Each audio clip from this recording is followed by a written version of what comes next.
Hello, Mustangs. Welcome to the Apple Podcast. I'm your host, Tara, And I'm your other host, Ehsha. and today we're here with Dr. Orchard, which is very funny because this is the Apple Podcast, so for Apple lovers out there. It's very fitting. What could I say? It was the 70s. Okay. Trina, please introduce yourself. It's a good place to begin. Yeah. Well, you know my name, Trina Orchard. I've been at Western since 2008. My formative training is history and anthropology, but I'm in the School of Health Studies. And a lot of my training has been sort of intersectional women's studies, anthropology, health studies. And I've done research about sexuality, gender, health among different marginalized communities, folks with HIV, different Indigenous communities, different groups of communities in sex work as well. And more recently, I've sort of turned my ethnographic lens to my own life, and I've been doing a lot of memoir writing and creative writing, specifically in relation to digital spaces and dating apps.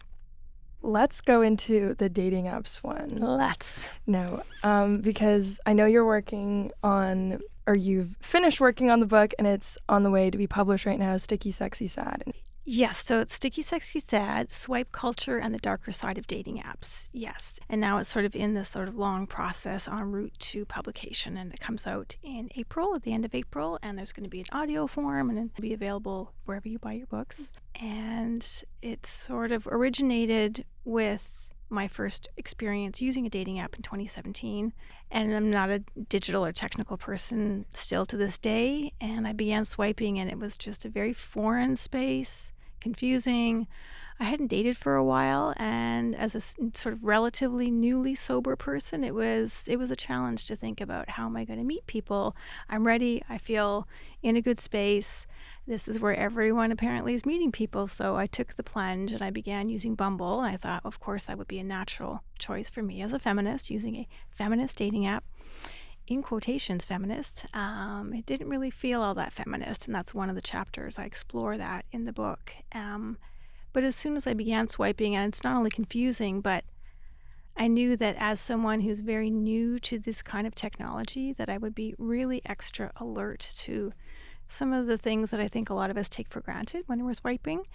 And so sort of combining my anthropological expertise in looking at new cultures and my own lived experience as a woman seeking sex and relationships and just learning about all of this, it just kind of came together, and I began writing as a way to manage what kind of felt like traumatic experiences and just funny stuff. And naturally, again, as a scholar, I'm like noticing all these different patterns and reflecting on my own engagement with technology, how that changed very quickly.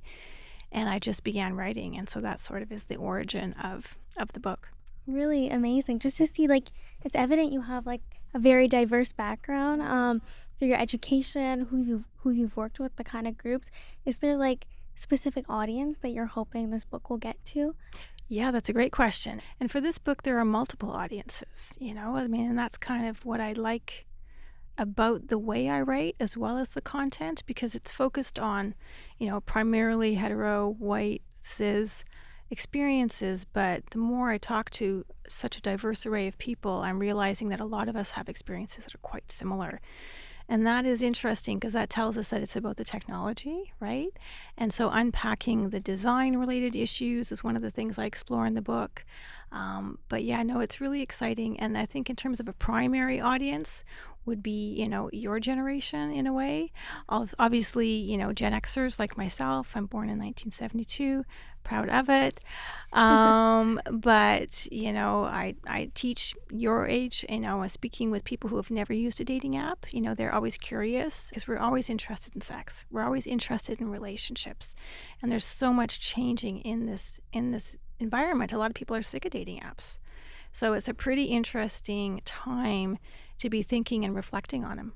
I think that's a really good point that you made about how it applies to our generation, because even here at Western, I know that dating apps and the culture is very prevalent here, and a lot of young people, like especially in Gen Z, like in their late teens and early adulthood, they're using this time to kind of figure out who they are and what they like, and like you said, exploring and experiencing sex. And so I think it's a really good message that you're sending. Yeah, and then, one of the things that I learned early on was I was just discussing some of my challenges and weird things and like horror stories, I guess, with a couple of students, and they're like, "That's identical to our experience." And at first, I was like, I felt embarrassed because I'm like, I'm in my 40s and you're 20. Like, how can this be the same? Two things really sort of generated some interest that I explored further and certainly featured in the book. And one of them is the way that the global uptick of these fairly universally designed platforms are producing experiences of intimacy that are fairly universal. I realize also that, having a diverse, colorful, sometimes dangerous in the past, set of experiences related to sexuality, meeting new people, it was unique to me. And I realized that when she said, "Oh, that's the same as me," I felt not only embarrassed, but also I don't want to be the same as everybody else. I'm not the same as everybody else in anything else I do. Why would, how do I think about this development in my contemporary, like intimate life? And so those are really interesting things to reflect upon. For sure. I think, like, again, your book probably provides, or you're hoping it'll provide this sort of insight to like a wide range of audiences Yep. who share similar experiences, but obviously kind of find through the book how to navigate these platforms, right? Because it's something that's so prevalent, but also something that a lot of people don't know how to navigate. Yeah. And I think it's important to say straight away that it's not a guidebook, it's not a how to book, but, there are those exist, and again, that kind of speaks to the formulaic nature of intimacy. This is how you conquer dating apps. It's like it's dating apps, but it's also people. It's the conversations we're not having that really impact how people use it and how that, really bleeds out into our like non-digital lives and experiences and vulnerabilities. And so one of the things I hope to kind of bring out in the book and that resonates with people is, take a break from them perhaps, but also use them with sort of sharper eyes in the sense that, it's a product that's designed by a company to make money. And I think a lot of times when we are successful, it's kind of an accident of the app because failure is built into these apps. If we found like our person of the moment right away, then we wouldn't be on them for very long, right? And so unpacking some of that technical stuff and just drawing attention to the corporate nature and the impact of corporate forces, desires, making money, and also to not blame yourself too much unless you're like behaving like a dick or whatever. Then, okay, then some of your, the things are maybe your fault. But I think because so much of our experiences are produced by technology, which is beyond our control. And I think that we sort of blame ourselves for a lot of the things that happen or go wrong, or it must be me, I'm looking for the wrong person. Oh, this person started out so amazing, and now what happened? Or he's ghosted me, or she's ghosted me. It must be me. And it's such a huge cluster of issues. And I think that's important in, using them sort of like buyer beware kind of might be one of the takeaway messages, but also I'm really trying to own my vulnerability in this experience because I think that is really, really common. In one of the chapters, I talk about actually contacting the Bumble customer support when I had my first experience of being ghosted. I'm like, where did he go? Right? I didn't know. And literally, I was like getting on the number 2 bus, and I'm like, where'd he go? Oh, I was like so embarrassed. I didn't understand what was going on.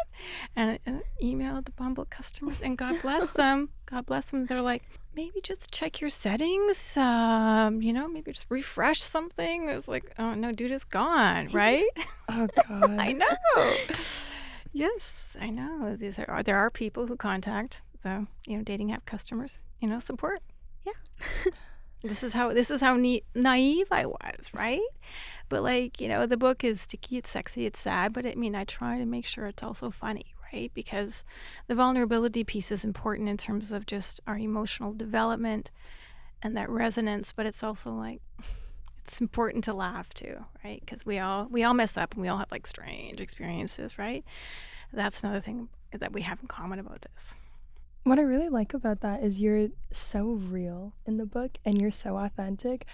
Not a lot of people are able to do that, especially authors. And when you're writing a book, like you said, a memoir, and you're talking about yourself, it's really hard to be so vulnerable in the sense that you're not just talking about what you've accomplished and your strengths, but also talking about the sticky stuff, like you said, and being so transparent with readers. I think that's very admirable. Well, yeah, I mean, I really didn't know how else to write it because I don't have the winning formula, and that's not what I'm interested in. And I think, thank you. I should start off with a thank you. That writing about it's a document for me as well to remember. What was it like during the pandemic? Oh, I did that to that one. Right? It's no wonder he was like, yeah, I'm not really that interested. And I was like, all mean girls about it. I can't believe he dumped me. And it was like, girl, look at yourself in the mirror. You weren't being that interesting or nice or consistent. And, so it was really an interesting sort of reflexive exercise as well to hold yourself to account. We wanted to discuss some health science pathways with you. I don't know, maybe I'm speaking like from a personal point of view, but like you said, you are an anthropologist and you don't have a health science background, but you are teaching health sciences. And I guess I'm just curious, and I'm sure lots of other students are too, lots of health science students who aren't sure what they want to do after because it's such a broad field. How did you get to where you are? Like, what was your pathway? Yes, and actually I just shared this very circuitous pathway with a student yesterday. She had the exact same question. She's like, I thought I wanted to do this, and then I've taken some classes, and I want to know more about you and how you came to Western and this profession and these areas. And, I suppose a lot of it goes back to childhood, right? In terms of the different kinds of ways that I was influenced by my dad, who's a bit more sort of political, a bit more educated.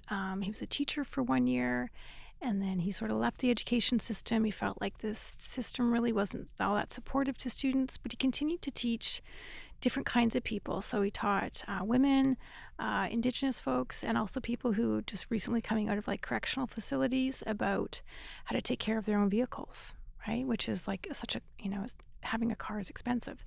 And, it can be very empowering to be able to do some of these things on your own and also to not get taken advantage of, right? And so teaching is kind of an interesting stream in his life.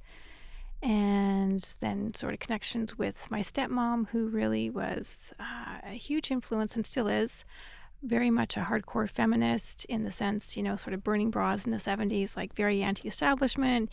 She used to drive a little taxi in Toronto. Apparently it was like this like old VW Bug that was like painted like Coca-Cola red and it had like her name like in Coca-Cola writing. And she was like, oh, hi, hail that taxi. But she's like worked for the BBC doing sound editing in Northern Ireland in the 70s, traveling all over the world. Freelance photographer, began law school at the age of 40. And then she had 25, almost 30 years of research or of experience doing family law in a number of different cities. And so that is very inspiring. And, I lived with my mom mainly growing up as well as my stepdad. And neither of them completed formal education or high school, but there was much to be learned on that end as well. And also navigating, intergenerational trauma. That was hard, but those experiences definitely impacted me in terms of having a sense of how people who kind of are on the outside of perhaps their own families or feeling marginalized, feeling a bit alone, like how they navigate the world and why it's important to care for those people and how. And so if you think of all the different marginalized communities I've worked with over the years, there is a sense, not necessarily of kinship, but of knowing something about certain aspects of their experience, and that lends itself to a much more authentic research experience, because research can be pretty like, here's a question, and thank you very much. I think a lot of us do a lot more than that, but it can be a kind of foreign experience for a lot of people, especially marginalized communities, and sort of having that sort of, if you want to call it street credibility or background that is kind of close, can kind of lower the power imbalance between you and also just generate trust. And that's really essential to building relationships, which is what I think good research is all about, no matter what you're looking at, right? So those kinds of experiences shared different aspects of my research trajectory. And I also was really excited to travel. And so I've been to universities and educational settings and different environments, from Saskatchewan, Ontario, Newfoundland, Northern Quebec reserve communities, Winnipeg, BC, and now Southern Ontario, And I lived in India during my PhD. That's where I did my research. So I have really taken advantage of the different experiences that have come my way. And it's not like I have been just completely carefree and just going along for the ride. No, I can be like a complete micromanager. And the older I get, the more anxious I am about a lot of things. And I'm a hard worker.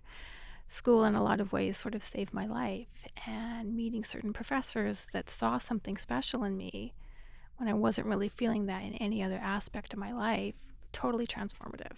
And it just showed me what I can do. And I was just so diligent and hardworking and excited by learning about the world and people.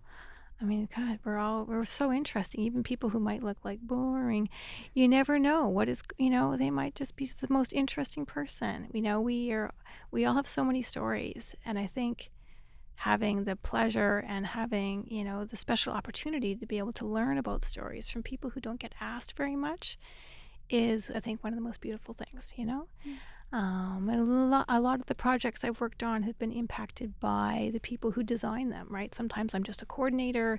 They're not always led by me.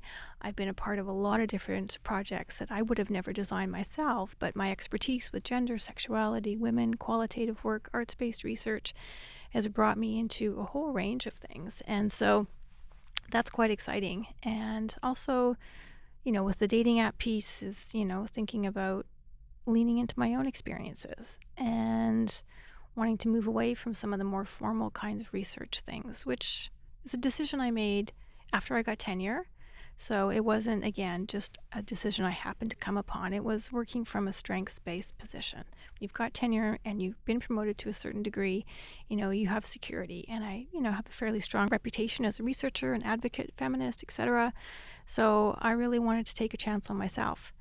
And it was win-win, right? Yeah. That's really inspiring. Yeah, it truly is. Because, like, even for myself, I started first year as a med sci student, and within a few weeks, I had transferred to health sci because I realized very quickly that that wasn't necessarily the path for me, and it was a very scary thing. And I'm sure a lot of listeners, health sci students, went through the same thing. So, what advice would you give? Obviously, you've gone through a lot of journeys of finding yourself and finding what path best suits you. What advice would you give to students who are in that mindset of, I'm not so sure what I want to do, but maybe it's in the health sci field, maybe it's writing a book, Yep. and they're just trying to figure out where life will take them? Sure. And I get that question a lot. And I think that's, it's kind of part of our responsibility to engage students within these discussions. One of the questions I often ask people is, what would be your dream job if there were no limitations in terms of money, geography, etc.? What would you love to do? And then think about, okay, so you've got that's the sort of very bright star over here.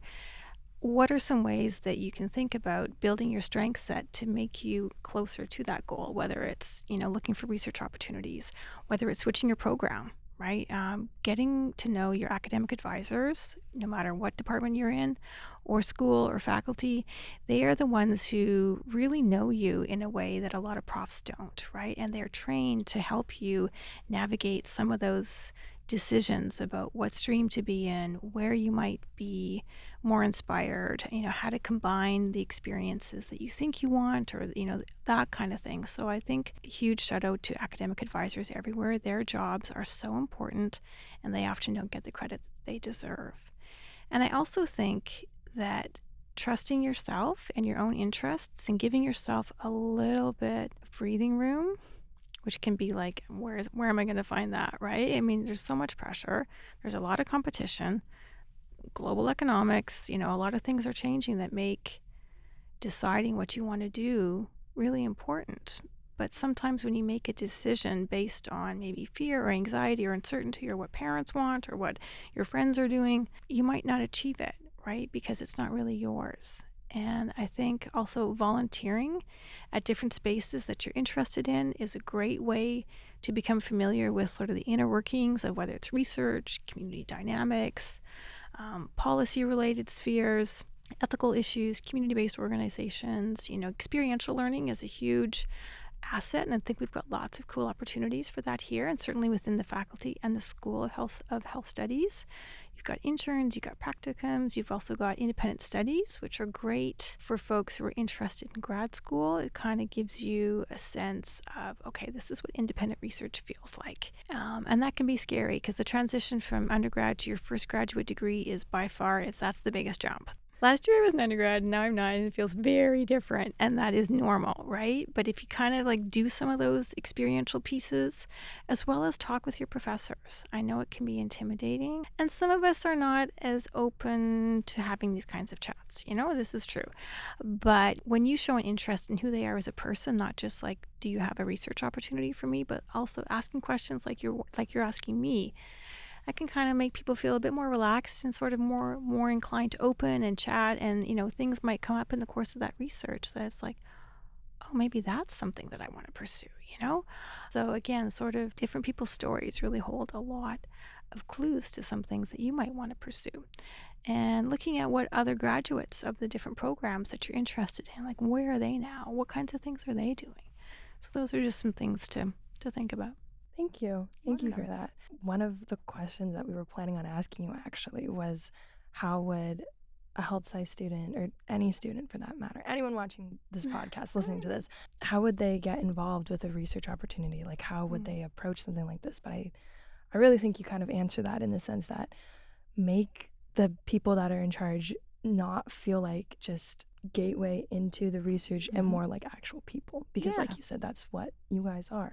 Yeah, yes, it is what we are. Yeah, look at the profiles, the academic profiles, and it will say these are the areas of interest, and sometimes it'll have links to previous graduate students that they've worked with, and you can maybe reach out to those grad students. Hey, what was your experience like working as part of this lab? But really one of the first places to go is the independent or the individual researchers who are doing that kind of work. Also, a lot of spaces have graduate advisors, so that's another space to look at the different programs that they offer, look at who's teaching these programs, which courses, does any of this line up. Well, now we know. Yes. So just picking up on, I know you talked a lot about working with marginalized communities.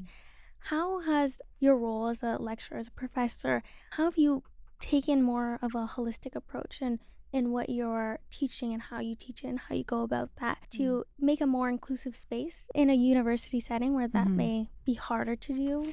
Yeah, I think that's a really good question. And in some ways, the holistic approach I take to not just what I do, but how I do it, it's very much impacted by being an anthropologist, because well-trained anthropologists are interested in the totality of a cultural environment and how everything from structural factors like gender, age, race, ability, how that impacts, everyday stuff. So I'm constantly being mindful of the interplay between those bigger, broader factors as well as the minutia of mundane everyday life, right? That's where most of us spend our time, is how was your morning? And, we talked about our mornings before starting the podcast, and we're all, what did I do this morning? But it's just sort of reflecting on the things that we do every day, and also the kinds of social communities we interact with.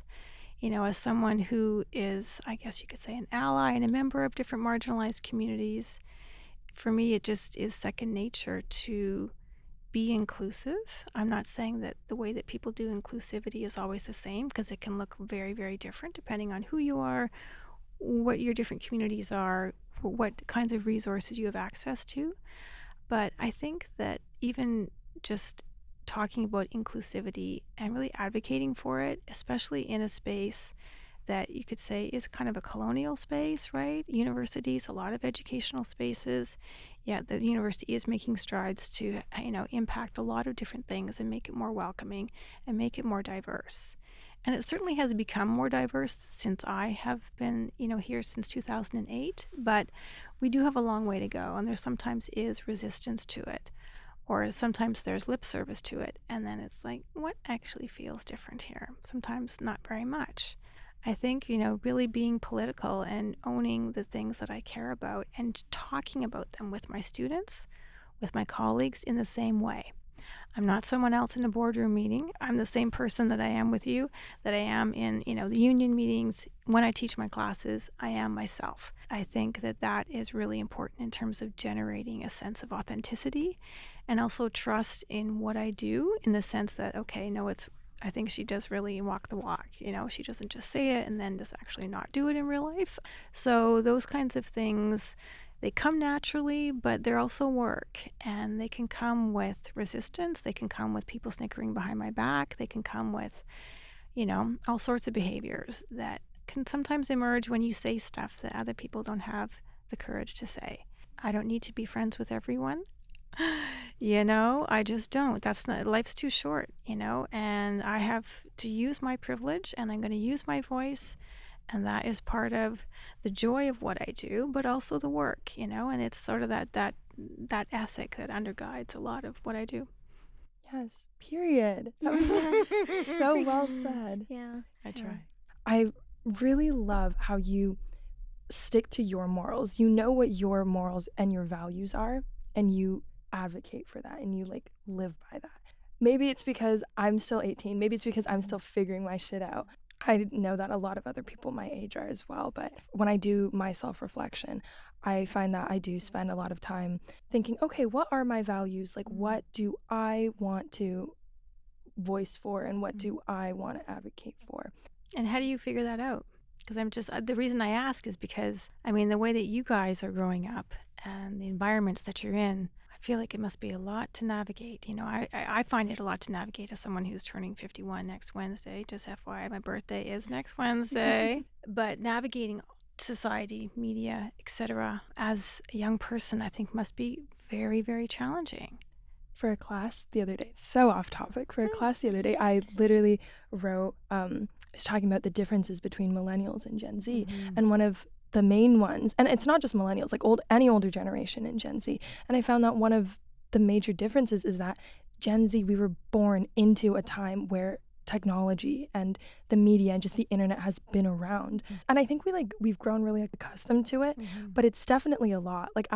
Me personally, I don't think that the internet is, I don't want to say not natural. It's definitely, I don't think we as humans are supposed to be exposed to that much media, that much information all the time, all at once. No, and I talk about that in the book too, because our uptake of not just dating apps, but technology writ large, certainly it's helpful. But our over-reliance on it to the point where someone is terrified to meet in person, that tells us a lot about, the way that it dulls our human skills. And we need those skills, not just in times of crisis or, to respond to a certain situation, but this is not human. These phones are not human. We are. And, to have the courage to put it down or to interact with them differently, I think that's worth investing a lot of time in, because we are designed in a particular way, and technology will always be there. It's like, how do we want to use it? And what does it feel like to not use it, or to use it in a different way? I think those are such important questions. I think every 2 weeks I consider becoming a Luddite. I'm like, I just, no more technology for me. I don't want to do that anymore. Right. Well, about Luddites, I listened to this amazing show. There's a book, I forget the author's name, but it's relatively recent. And I always thought of a Luddite as kind of like caveman type of, someone who's really ignorant about technology and just wants to be olden times. But Luddites were actually people who could see the long game in terms of the negative impacts of automation. So we're talking Industrial Revolution time, right? So late 1700s, forward.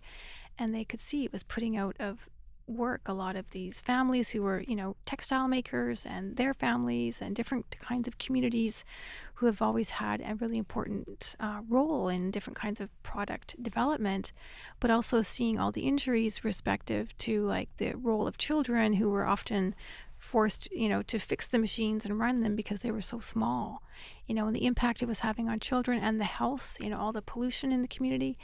And they didn't like that. So when we think of Luddites, and I just recently learned this, so I might have to adjust a little bit in my own book, because I kind of I was a Luddite, But Luddites were actually kind of very informed people who were resisting technology for particular kinds of reasons. So just a little fun fact about Luddites. I love that. Who And knew? back to the morals. They were very, very, they stuck by their morals and their values. And We had one last question we wanted, Okay. or a topic we wanted to talk about with you. It's kind of a silly one. Okay. And it's about the significance of Tuesdays. So I follow your social media. I follow your Instagram. Do Tuesdays mean anything important to you? Because I see a lot of Happy Tuesday posts, Tuesday reels. Yes, this is interesting. Well, Tuesdays, that's the day that I teach my creative healing class. And I teach that class from 9:30 to 12:30. And I have noticed myself that I'm like, oh, I've got a lot of Tuesdays on here. And I think it's because that class, it has been just such pure joy and a pleasure. And I see the impact that our discussions have on the students. Like it's palpable and people feel comfortable. And that's a class where they often say that, it feels very inclusive in like a genuine way. And that a lot of university spaces do not feel like that. And so it just like I literally just kind of skip out of that class and I'm whether or not I've been, awake since 4 a.m. or, possibly 5 a.m. But Tuesdays are always kind of sunny. They're obviously really inspiring. And I think it's an interesting observation. Thursday today? Thursday. Today's Thursday. It's a happy Thursday because it was an absolute pleasure talking to you today. And I think we both enjoyed our conversation with you. And I'm sure all the listeners will too, because you have so much insight. And so we absolutely love talking to you today. Oh, this was pleasure. great. Thanks for coming in. This is really great. I really appreciate you having me on. And that's a wrap on this episode of The Apple Show. We've been your hosts, Tara and Ehsha. You can find us on Spotify, YouTube, and Channel 94.9 Radio Western. If you'd like to be involved with the show and speak as a guest or get in contact with us, email us at hssatheapple@gmail.com. And check out our newsletter from our Instagram at HSSA_Apple. And remember, an apple a day keeps the doctor away.